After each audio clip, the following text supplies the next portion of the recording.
Dili gyud nato kalimtan pag atiman ang ato ang kagalingon kay mo gitawag og self-love. Correct. Hello, JD's community, another vlog. And I'm gonna for to this video. Yes, uban ko ninyo magpagwapa ta kay ako ni ipaayo akong buhok kay murag 10 years na ni wala na ayo. Correct. Ug nagimamat na gyud mi sa Team Hamloy diri ka sa Leo Revita Hair Salon sa Zamboanga City branch to. Yes. Ug kani panahon na JD's community mingabot ko sa Leo Revita Salon is 4 plus sa hapon. So lang tawo na tug unsang oras sa tamahumano. Actually, ani ko sa Leo Revita Salon kay daghan ka good feedback na nadunggan. Correct. Powerful to kay mga kamotore. In fairness, nindot kay guys, ug nakita minyo daghan kay nagatiman sa ko ano rin panahon na nagpamani og pidi na pud ko kay murang nagingon nga self-love at timanon jud ato tong kagalingon na bisag mga bunjing na kaita. Correct. So timanon jud ato tong kagalingon dili ka sigrag trabaho sirag nata sa balay ngayta mga mama pirmi ta mukmuk sa balay sa trabaho sa to anak naagi panahon nga ato pong tagaag time ang ato ang kagalingon. So ani napita JD's community gikarwas na ako ang buhok no so na-amaze ko sa Leo Revita kay dili lang isa duha ang maggunit si imong buhok daghan kay sila magtabang uy mo nang nindot kay ilang service di ay that's why.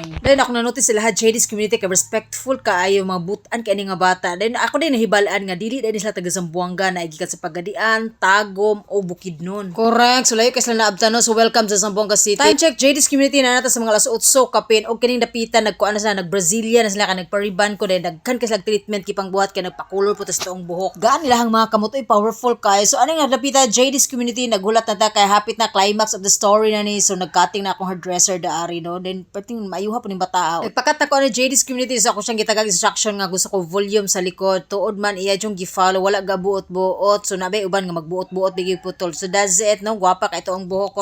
Correct so ko ang gipakolor ani kay full black yun ni siya kay ngano sa mong trabaho dili man pwede nga lain-lain og color so na-achieve po nila ang ako ang gusto successful. Thank you so much Leo Revita Team Hamloy. So JD's community I highly recommend Leo Revita doawan nila mga salon na asala duha ka branch diri sa Zamboanga City ug napud sa Sibugay. Correct so sulong na and that's it is Michael Chede. Thank you so much for watching. Bye everybody. Dalay go ng atong mabuhi nga Dios.